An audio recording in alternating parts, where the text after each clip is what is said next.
There is a kind of strength that never raises its voice. It doesn't beg for recognition. It doesn't scream to be heard. It simply waits, calculating in the shadows, observing everything. You've likely encountered someone like this. They speak little, but their silence speaks volumes. They don't flinch when provoked, don't justify their actions with noise, and yet, somehow, they win. Over and over again, they win. Without theatrics, without spectacle, just precise, surgical decisions made in silence. Niccolò Machiavelli, often misunderstood, never advocated for cruelty's sake. What he understood better than most was the art of power, the discipline of restraint, the potency of perception, and the cunning of knowing when to speak and when to vanish behind the veil of silence. The wise man does at once what the fool does finally, he said. But sometimes, the wisest thing to do is nothing at all. In a world that confuses noise with intelligence, where everyone scrambles to be the loudest in the room, silence becomes your secret weapon. When people speak, they reveal their desires, their fears, their weaknesses. But when you remain silent, they project onto you. They expose themselves, while you remain unreadable, dangerous. And in that space of unknowing, you gain control. You shift the game. This video is not about deceit. It's not about hiding your truth or suppressing your authenticity. It's about understanding timing, influence, and the deep discipline of not giving the world access to your mind before it earns the privilege. It's about learning when to disappear in order to dominate, when to speak like thunder, and when to win like a whisper. So if you've ever wondered why silence makes them nervous, why restraint feels so hard but so right, or how quiet can become your most dangerous weapon, this is for you. We will explore 7 powerful scenarios and strategies where silence, subtlety, and calculated control change everything. There is a moment in every confrontation where your opponent expects you to react. They've baited you, insulted you, or questioned your worth. The room grows tense. Everyone watches, waiting for you to fire back. But instead of rising, you sit in silence. Your stillness becomes unbearable. The silence stretches on, suffocating the air, because they expected a battle, and you gave them a mirror. Machiavelli knew that power doesn't always reside in action. Sometimes it lives in the refusal to be moved. When your enemies launch verbal arrows and you do not flinch, they begin to doubt their aim. Were you unfazed? Did they miscalculate? They become unsettled, paranoid, because the expected script has been broken. In modern terms, this is the art of psychological jiu-jitsu. When someone tries to dominate the conversation, control the narrative, or provoke you into an emotional response, your silence becomes the ultimate reversal. You do not deny their accusation, nor do you confirm it. You let their words echo unanswered, lost in the vacuum you've created. This is not cowardice, it's a command. You understand that responding gives them more ground, legitimizes their attack. But when you remain still, you force them to confront the hollowness of their aggression. People fear what they cannot read, and silence is unreadable. Eventually, they will talk more. They'll over-explain. They'll unravel, because the silence you held up became a mirror, and what they saw reflected back wasn't you. It was themselves. The more they speak, the more they reveal. The more you withhold, the more you learn. In this way, silence becomes a weapon, not a passive one, but a strategic one. It's a scalpel, not a sword. It cuts deeper because it's precise, intentional, and unexpected. You aren't silent because you're weak. You're silent because you're calculating. You're observing every tremble in their voice, every crack in their posture. And when the moment is right, if it ever comes, you speak. Not to defend, not to explain, but to end it. One sentence, one line, and it's over. Because your silence gave it weight. Because they spent the whole time guessing what you'd say. and you let them drown in their imagination. The lesson is simple. When they expect noise, give them stillness. When they come to battle, disarm them with absence. Because sometimes the most terrifying opponent is the one who doesn't swing, but watches and waits. There is a strange power in disappearing, not as retreat, but as a tactic. When you are always present, always available, your value depreciates. You become predictable. People begin to feel entitled to your presence, your energy, your attention. But when you step away, when you vanish from the stage without warning, you create mystery. And mystery, Machiavelli reminds us, is a currency of influence.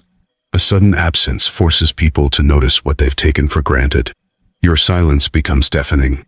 Questions emerge. Where did they go? Why did they leave? Was it something I said? You have entered their mind without lifting a finger, simply by removing yourself. You've become the absence that haunts the room. This isn't about playing games. It's about disrupting patterns. Human beings cling to rhythm. We find comfort in routine. But when you withdraw, at the height of your visibility, you break that rhythm. You become unpredictable. And what is unpredictable is powerful. Machiavelli knew that too much familiarity breeds contempt. A ruler who is always seen eventually loses his mystique. His subjects grow comfortable, and comfort invites rebellion. But a ruler who appears when needed and vanishes just as quickly keeps his people in awe. He becomes a force, not a fixture. In your life, this means walking away from the noise, vanish from circles that drain you, go silent after a display of strength. Leave people wondering. Let them replay your words long after you've left, filling the silence with their own speculation. That speculation becomes obsession. That obsession becomes control. When you disappear, you give yourself space to sharpen your tools. Silence isn't just for others. It's for you. You recalibrate. You watch from the periphery. You build power in secret. And when you return with force, not familiarity. Strategic absence also filters your circle. The ones who notice your silence and reach out are rare. The ones who panic, exposed, and the ones who forget were never on your level to begin with. So go silent, not out of fear, but out of strategy. Vanish, not to escape, but to return more lethal. In a world obsessed with constant visibility, your absence will speak louder than any performance. In every conversation, there is an unseen current, a flow of power beneath the words. The one who controls the flow is not the one who talks the most, but the one who listens the most strategically.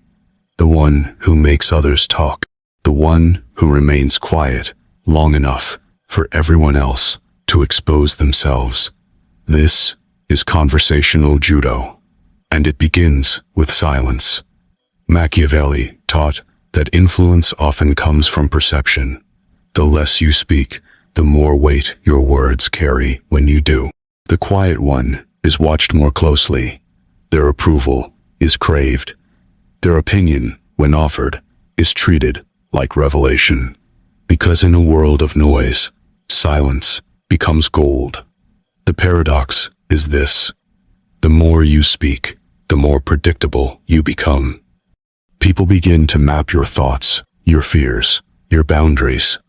But when you say little, they guess. They fill in the blanks. They imagine strength where there may be none. You have become a myth, and myths are harder to kill than men. In conversation, ask questions. Make others explain themselves. Give them space, and they'll walk right into confession. People love to talk, but the more they talk, the more they give away. Their desires, their vulnerabilities, their egos, all laid bare under the illusion of being heard. And you stay still. You nod. You watch. Every word they say is a tool you may later use. Every boast is a weakness. Every complaint, a wound. You collect this data like a Machiavellian archivist, because influence is built not on what you say, but on what you know. When it is finally your turn to speak, choose your words like a knife. Brief, precise, powerful. You don't need to dominate the room with volume. You dominate it with gravity. Your words land like thunder, because they are rare, and in rarity, there is reverence. Speak less, and others will assume you're wise. Speak strategically, and others will know you're dangerous. But speak impulsively, and you give away your kingdom for a moment of ego. Let them fill the silence. Let them reveal themselves. You already know who you are. The question is, do they? There's a moment when someone challenges you publicly. Your ideas, your values, your character. The impulse is to argue, to prove them wrong, to rise with righteous fire. But Machiavelli would caution you. In attempting to justify yourself, you legitimize your enemy. In entering the argument, you lower yourself to their terrain. And most importantly, you abandon your power. When you refuse to argue, you don't lose the fight. You refuse to enter the arena.